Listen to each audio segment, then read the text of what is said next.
আসসালামু আলাইকুম রহমতুল্লাহি বারাকাতু।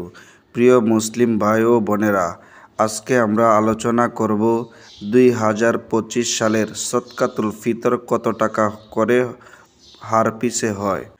গতকাল ইসলামিক ফাউন্ডেশনের পক্ষ থেকে সংবাদ সম্মেলনে সমস্ত বিশিষ্ট উলামায়ে কেরামের সম্মতিক্রমে আমাদের জাতীয় মসজিদের ইমাম হজরত মাওলানা মুফতি আব্দুল মালেক সাহেব দামাত বারাকাতুহুম আলিয়া তিনি নির্ধারণ করেছেন যে সর্বনিম্ন সদকাতুল ফিতর আদায় হবে 110 টাকা।